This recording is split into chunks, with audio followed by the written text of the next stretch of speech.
it's particularly exciting to have you here because not only have you managed to build this incredible career, having an idea, starting a company, and taking it to this point, but you've also managed to do it in the first 30 years of your life, which means a few things. One, it means that all of us who are about the same age are going to leave this room very humbled and motivated to, reach higher. But it also means that there's a lot to cover. So I primarily want to cover 3 topics today. The first is your background and how you got the idea to start the company. Second is Theranos today and what it means for the future. And finally, some thoughts for everyone on entrepreneurship and leadership, because there's a lot of people here that are interested in those ideas and paths. Sound good? Absolutely. Great. So as the dean mentioned, you seem to be both highly motivated from a young age and interested in science and technology. And you mentioned that these influences came from a lot of places, but what were the main influences that drove those 2 character traits or interests?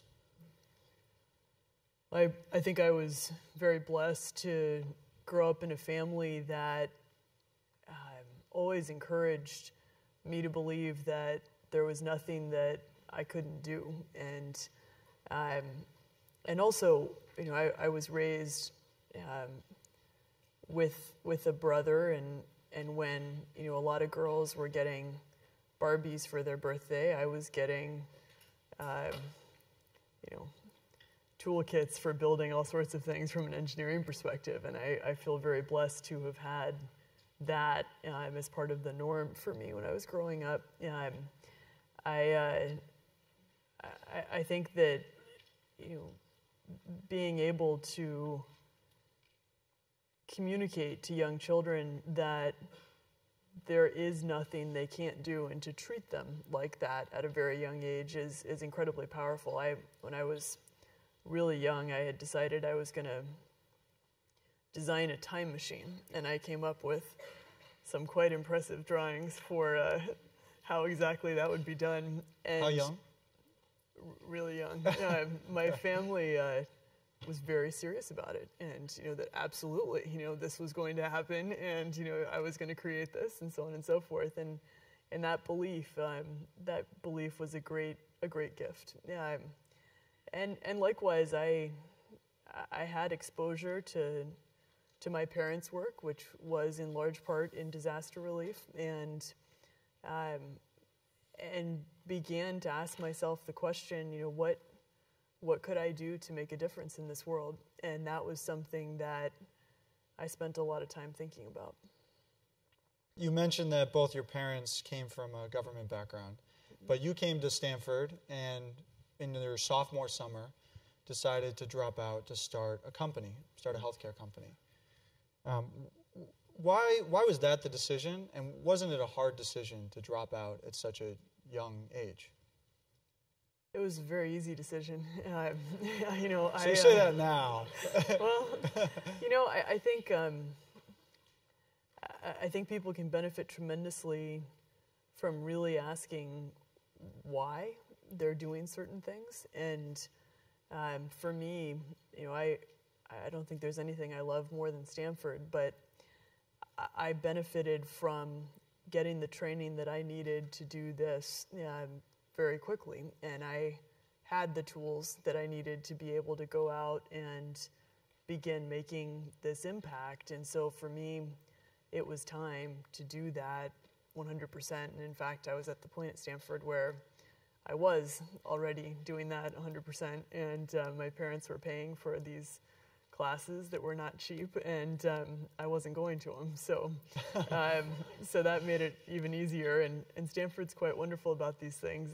You can file a effectively leave of absence to not show up the next quarter, but you don't have to say you're never coming back. You just don't re-enroll for the next quarter.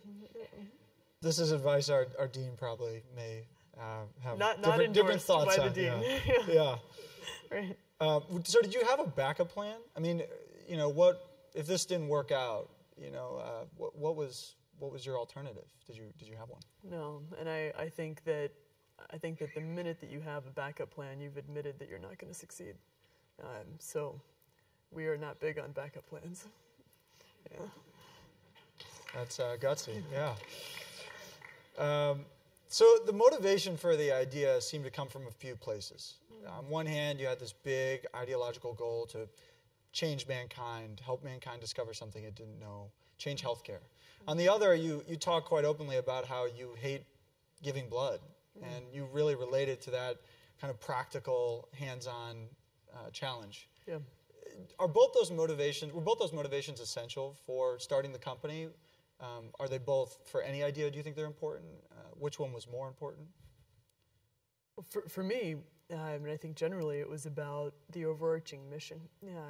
And the fact that that mission happens to enable me and others to not have to have big needles stuck in their arms is fantastic. But that's a means to an end, which is, in our case, an element of access to actionable health information, which we're focused on because it's a vehicle for making early detection possible. And to me, being able to change the reality in our healthcare system, which is that we don't find out until it's too late that someone's really sick. And when it is too late, there's so little you can do about it. I really can't think of anything greater that I could do with my life than changing that, because nothing matters more when it happens to someone you love. So that's what this company is about. And then how we do that in the context of what we've done with transforming the pricing of laboratory testing, or getting rid of some of the pain that's associated with traditional phlebotomy, those are tools for being able to realize that mission. Yeah, so moving now to the company and the product itself. Yeah. I think what people know about Theranos is a few things. One, that it's involved in blood testing. Two, that it's worth an estimated, $9 billion. And three, that it's very kind of secretive. And so, the product itself seems, fairly straightforward. It's a smaller amount of blood to be taken. It's a quicker, cheaper, more painless way to get that blood analyzed. How does that transfer to be such a big, gargantuan valuation? I mean, you've talked previously about the kind of potential for this idea. Could you mention some of those ideas now? Well,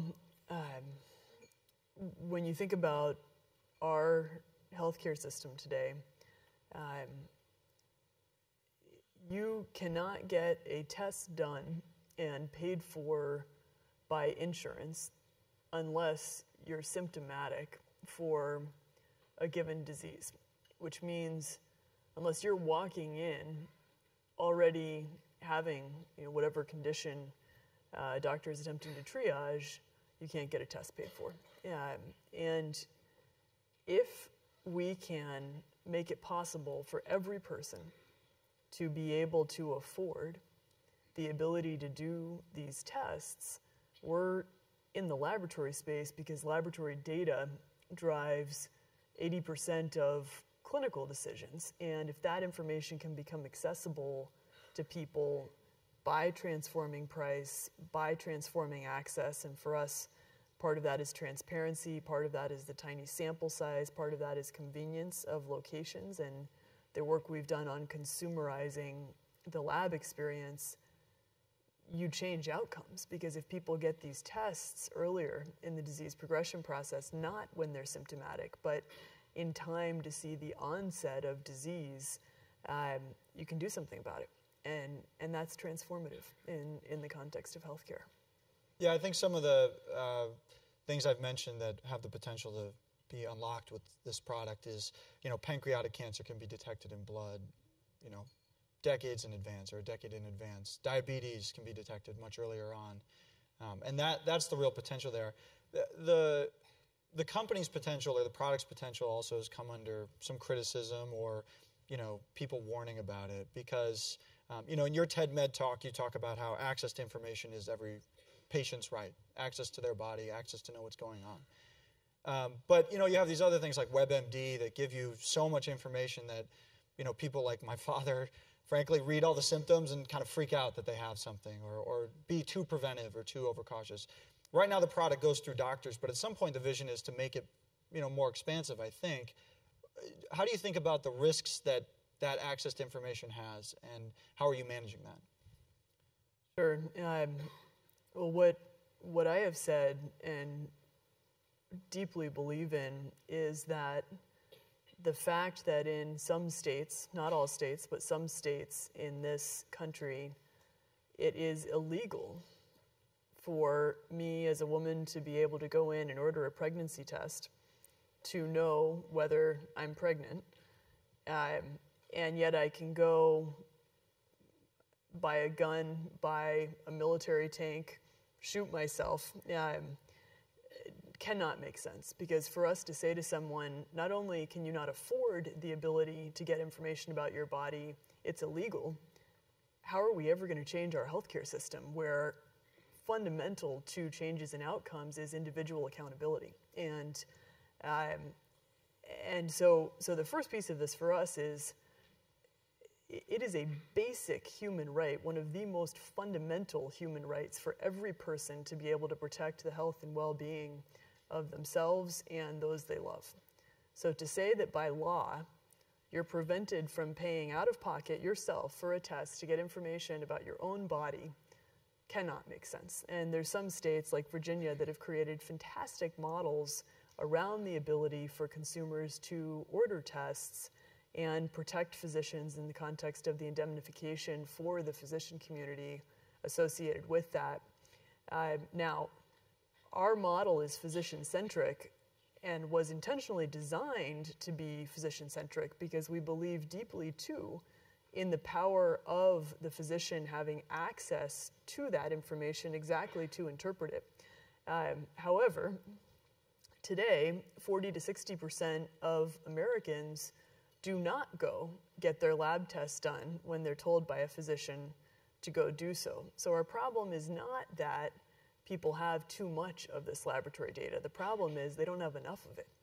And if we can engage the individual in understanding it, we can start to get information to the physicians that is actionable. So I don't think that these two things are mutually exclusive. I think there is a very fundamental basic human rights question. And then I think there's the opportunity to create a system in which we empower physicians with this data. And I think those two go together hand in hand. What type of resistance have you seen from either other big competitors or governments? There are people whose this business model will disrupt. Companies that this business model will disrupt. How have you gotten that, and how have you responded to it? Yeah, all sorts of people say all sorts of things. Our perspective is to keep our heads down, and we have a very clear mission. We know why we're doing this. We see every day what this means to people in the context of the ability to afford care or not go through what I equate to torture in the context of traditional phlebotomy. And that's what we focus on. And that's all that we focus on, because if we can keep doing that person by person, we will realize this mission. Theranos has had this incredible success story. You've had this incredible success story. But were there moments in 11 years is also a long time to have, spent kind of developing a product. Were there moments of near failure in that time? And if so, could you talk about, as much as you can, Sure. One or two of those instances? Yeah, I would say all the time.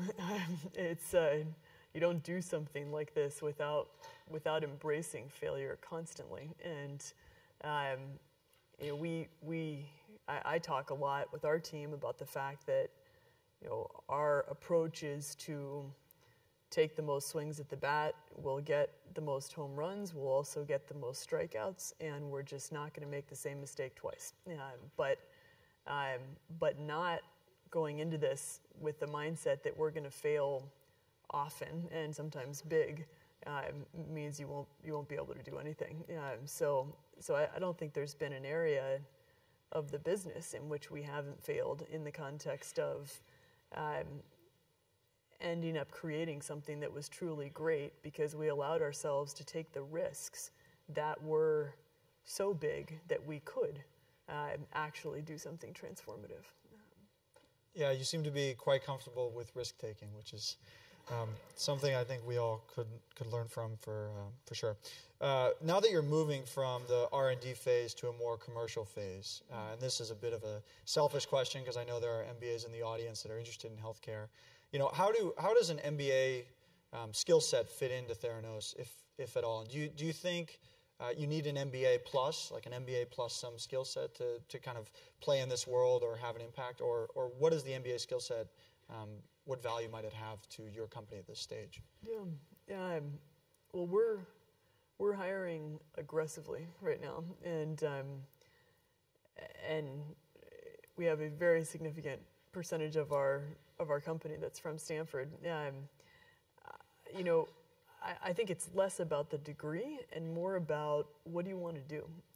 What we really look for in people is are you at a point in time in which you want to do the greatest work of your life and commit yourself deeply to something that you're going to be with for the long term. This is not, I'm going to go to this company and try it for 2 years and then go somewhere else and so on and so forth. This is about ownership of a mission. And in that context, the technical skill sets that you do pick up in these programs can be applied in very, very powerful ways. But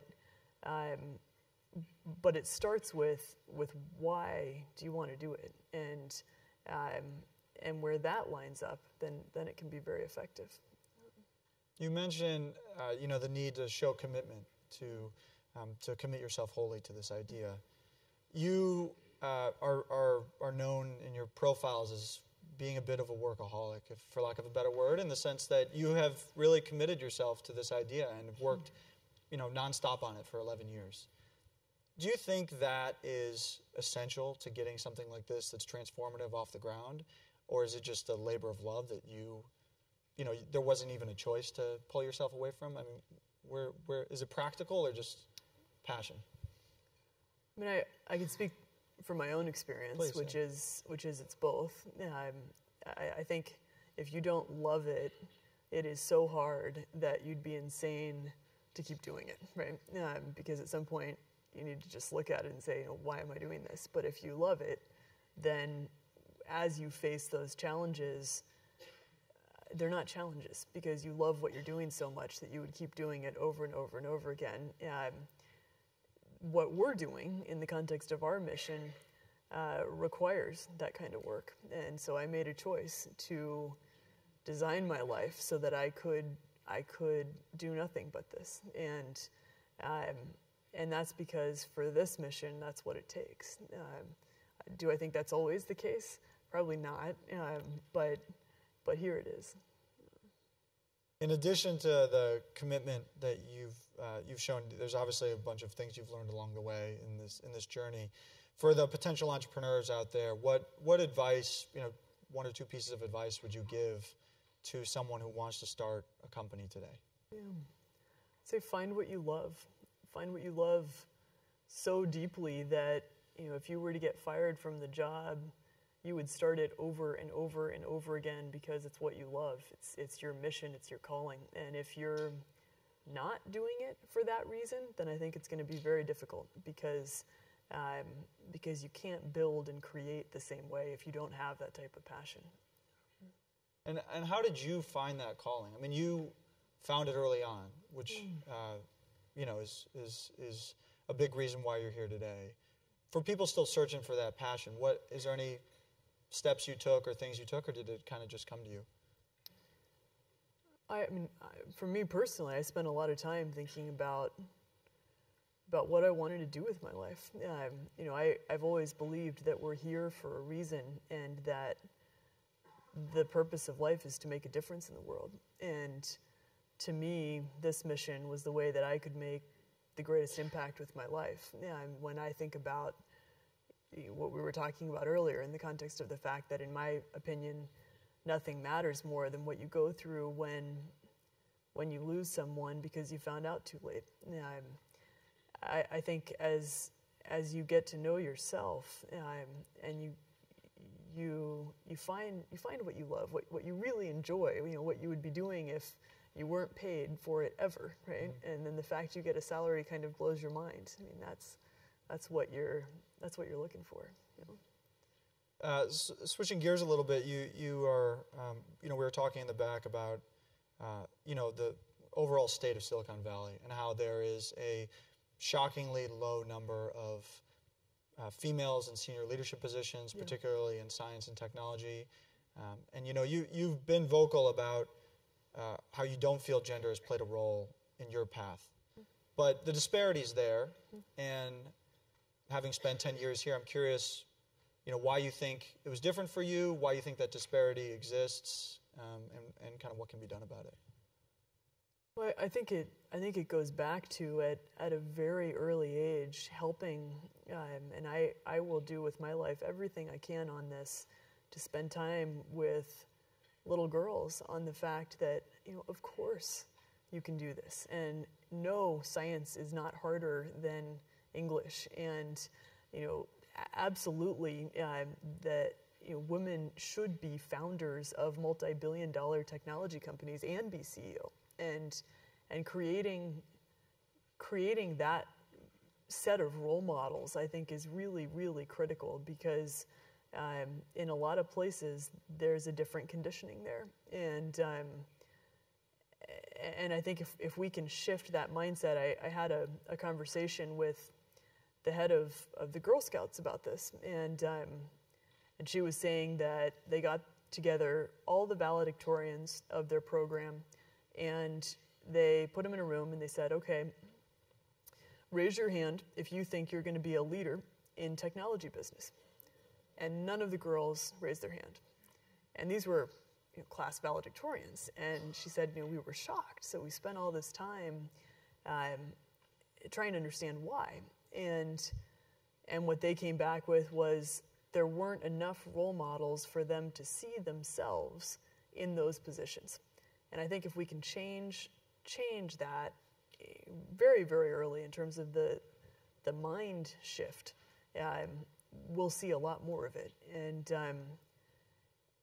I think then when you're doing it, I mean, for me, it's about what you're doing. It's about your results. It's about the actions that you take. But helping especially little girls to see that this is something that they should embrace, I think will help to make a difference.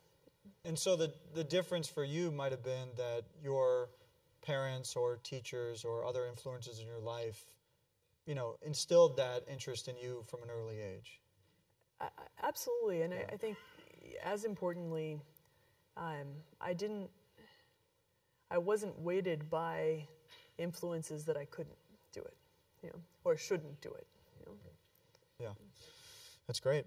Well, now that you've become, you mentioned multi-billion-dollar technology company that must have a nice ring to it, and it means you've clearly had some success. What has that success done to the company, and how have you managed success, turning from this kind of omnipresent threat of failure to now we have a real shot at this? I mean, how has that transition been? Yeah, I mean, for me, it's never been about the money, and it's not about the valuation. And I think the day that it is, that's a very bad sign. Our success happens when, and I remember the first day that I went to one of our wellness centers, which is what we call our spaces inside Walgreens, where we serve people, and I saw a cancer patient who had veins in her arm that had just been completely destroyed by what she'd gone through in terms of treatment, and she was able to get her lab test done by a finger stick for the first time, and she started crying. And I was driving home that day, and I was thinking about the fact that this is one person whose life is better because of what we did, and that's success. And now it's about being able to do that again and again and again for more and more people every single day. And it's incredibly powerful for our team, because as people begin to see that no matter what their role in the company, what they're doing that day is contributing directly towards someone's life getting better. It builds an incredible momentum. So that just makes us want to work that much harder, and it builds upon itself. In addition to that motivation and starting to see patients benefit from the product, there's still obviously a lot to do. Absolutely. You're rolling out to a bunch of Walgreens stores, 8,000 Walgreens stores now, and starting to see your product more out there. But there are still a lot of people who think that the company is, beyond, has exceeded its expectations in terms of valuation, and that, how do you think about, matching those expectations? What do you think are the big milestones left in the next couple of years that you're going to have to hit, and how are you managing those with the team now? Well, again, I don't equate valuation to any of this because that's not what it's about. But our expectations are around every time we serve someone, was it wonderful? And have we realized excellence in every area of what we do? You hear a lot of people out there talking about the pursuit of perfection. I've always thought about it as the perfection of the pursuit in the context of everything that we do along the way. Have we realized that standard of excellence? And so what we're working to do with our team is build an organization that lives that in the context of the way in which we approach the quality of our work every step of the way, because that then creates the foundation for us to be able to scale. And for us, we will only scale when we know we've realized those standards. And building an organization around that is one of the reasons that we so heavily promote from within in our company, because people embrace those values, and then you have people in leadership positions who can not only do the work of their direct reports, but also live what that means. In terms of managing and leading the company, you are one of a select few who have gone from founder to CEO of a large company. The dean mentioned 500 employees. I think it's even grown beyond that now. How have you managed, those are different skill sets, founding and running a company.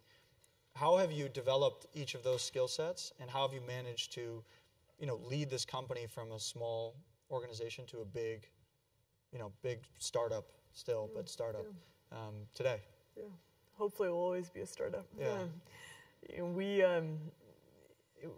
We've had the privilege and I have had the privilege of surrounding ourselves with, myself, incredibly smart people.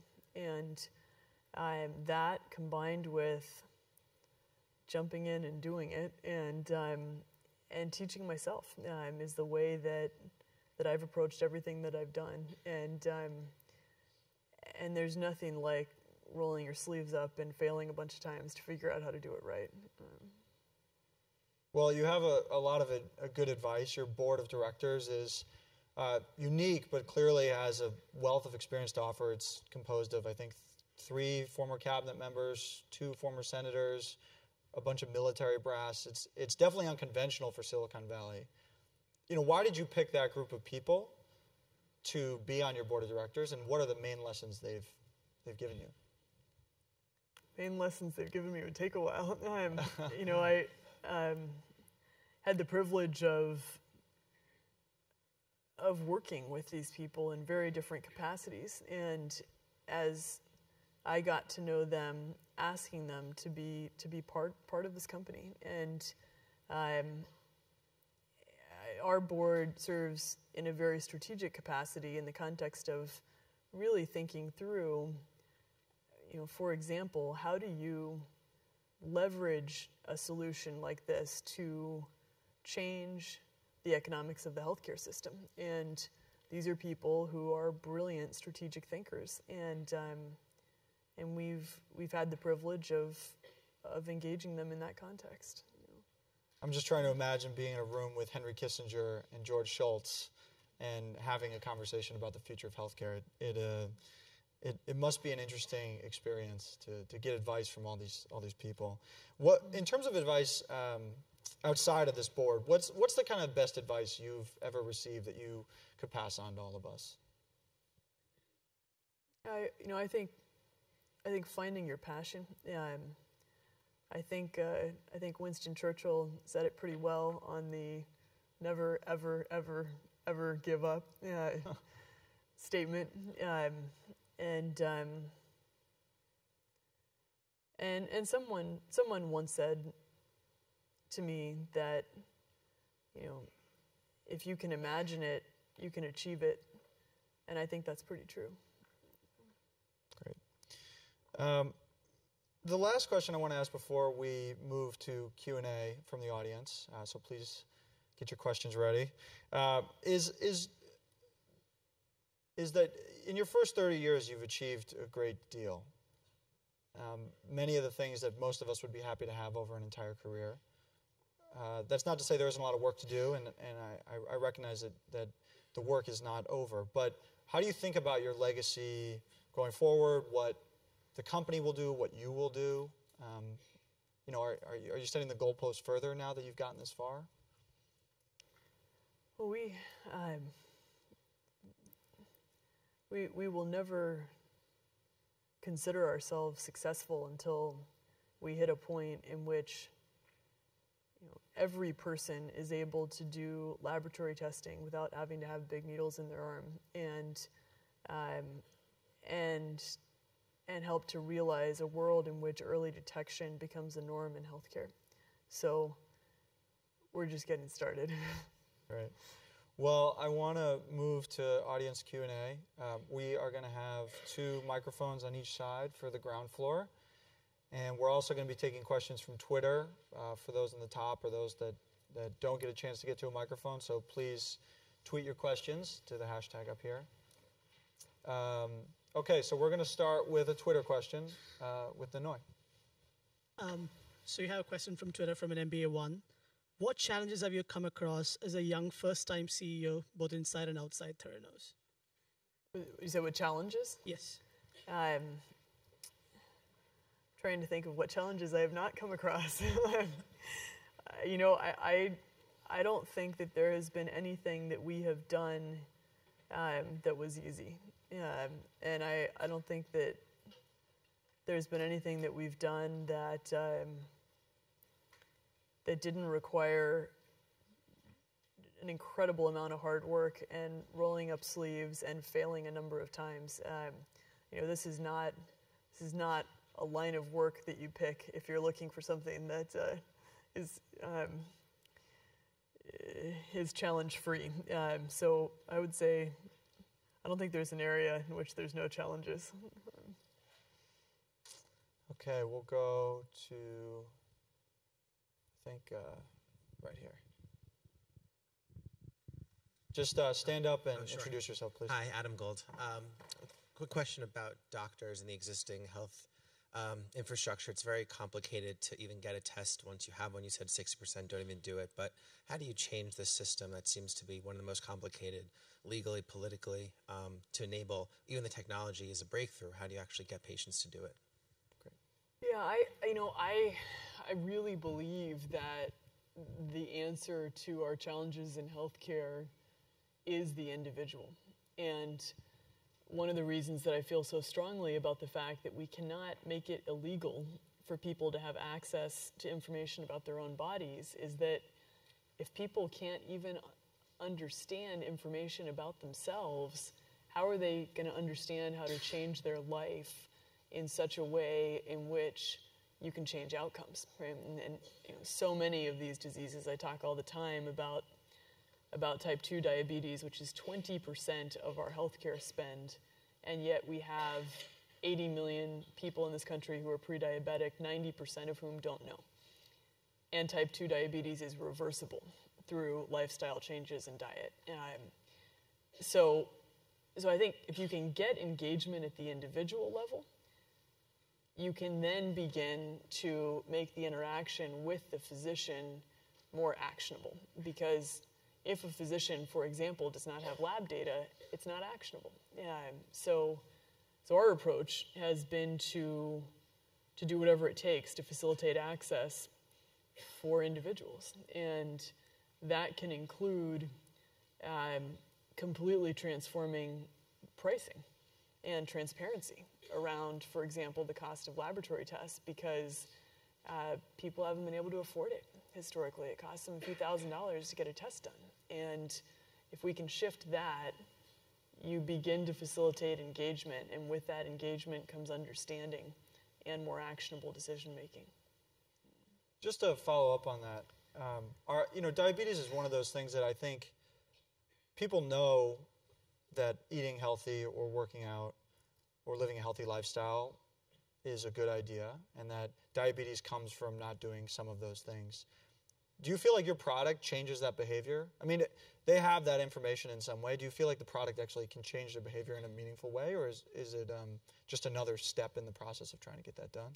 Well, I've spent a lot of time with a lot of people who, you can tell them, it's a good idea, quote unquote, to lose weight, but it's a totally different conversation when you see a lab report and, for example, you see data of someone who became severely diabetic and had complications or had heart disease, and you see where you are in relation to that. That can be a very powerful behavior change moment for people when they actually do see it in a medical context. And people get scared by it. And sometimes that fear is enough to facilitate change. There's some people who decide, I don't care, I'm going to live the way that I want to live, and they have that right. But people also have the right, when they want to be able to get that information. And if that triggers a change that can change their life, then that's one person who will begin to make a change in our healthcare system. Okay, great. I think we have one right over here. Hello, my name's Nadu Lawson, and my question is around particularly around cost. How are you thinking about using your technology to change healthcare in developing countries? It is so important to us. I think that there's such an incredible opportunity in places where there's not a lot of established infrastructure to be able to leapfrog over that lack of infrastructure. And price is one way in which we're going to help to make it possible to operate in those environments. So we are very, very aggressively dropping the price of our tests so that they can be accessible, not just in this country, but internationally, to people who really need basic health care. And we are extremely committed to that in the context of constantly reducing pricing. Okay, I think we're going to go back to Twitter. So you've been very public on your views of a person's right to life and a right to health care. Is this what drove you? Where did that worldview come from?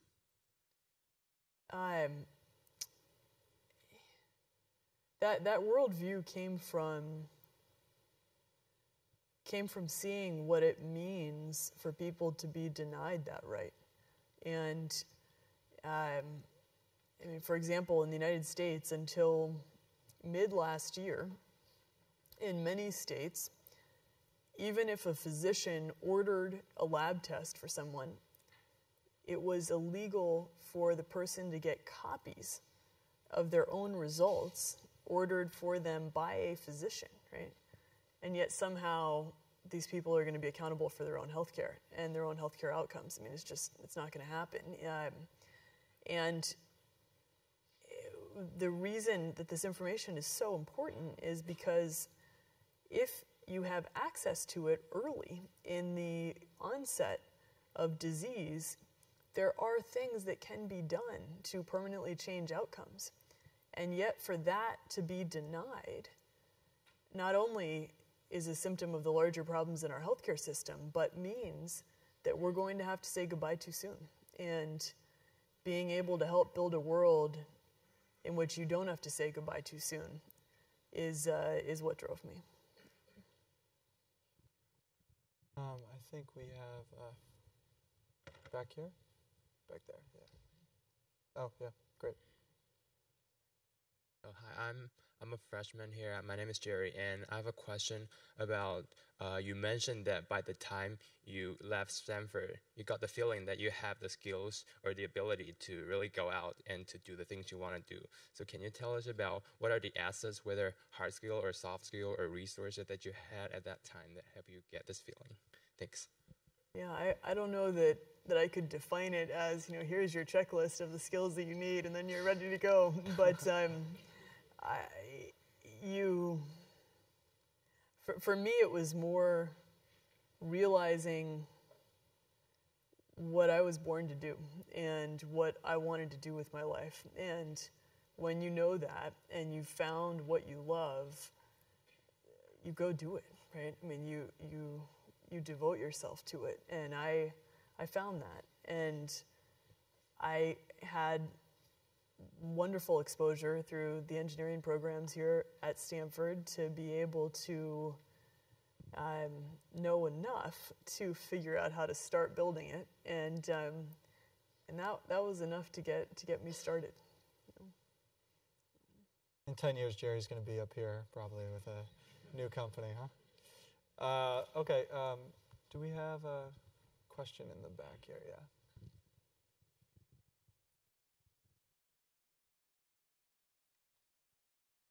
Thank you for speaking. My name is Rasani. I'm an MBA 1.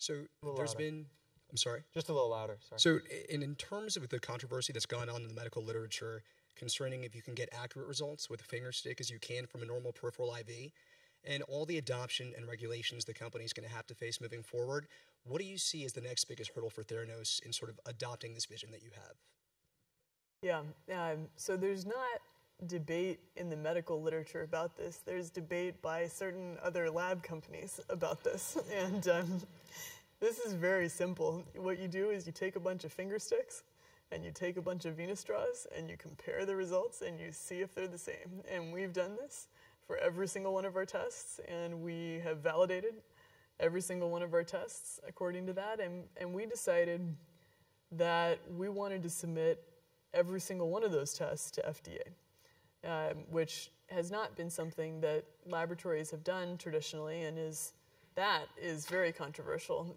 right now, given the changes in lab regulation that are contemplated. But from my perspective, the way I've always thought about this is if my mom is going to get her lab testing done through Theranos, which she does, then I want to know every single time that the result that is going back to her doctor is right.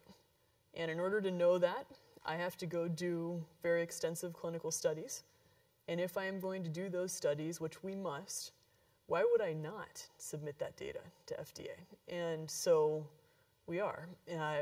And that is not a small undertaking. It is a huge amount of work, and it's a lot of money, but it's the right thing to do. And frankly, if you don't have that kind of data, then you don't have the same level of understanding of the quality of the tests. So that's something that's very, very important to us. It's something that we have a massive amount of our resources devoted to. I don't see that as a challenge for the company so much as a commitment and a really important element in our mission, which is ultimately actionable information. And that information is not actionable if you have not realized those quality standards. So that's going to be an investment that we make, probably period, as we go forward. I don't think that's something you're ever done with, because you're constantly bringing up more and more tests. But that's the way we're handling it. Great. We'll go to, yeah, right here. That's great. Hi, Clark Daniel. I'm just trying to think back to myself as a 19 or 20-year-old college student and deciding to leave Stanford. Can you kind of explain in a bit more detail maybe what stage, did you have this idea that you wanted to change the way lab testing was done, but no idea how you were going to do it? Or did you have some basis of the science behind how it was going to be done? Or did you have kind of a fully fledged product you were set out to pursue when you left? So just when you made that decision to leave, what stage were you at with the idea? It was pretty early. I was in the, I know I want to spend my life doing whatever it takes to make early detection a reality in the healthcare system stage. And I had filed patent applications around technologies that could help to do that, but we certainly did not have a finished product or anything even remotely close to that. And there was a lot of things that I had no idea how we were going to do, but we knew that we'd do them. Okay, we probably have time for one more. Sure.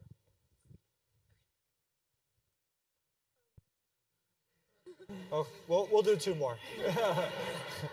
Hi, my name is Kaylee, and I have a question about a different aspect of your company. I was wondering, how do you handle the customer service aspect? Do you have a call center? Do you have a team? Does Walgreens do it for you?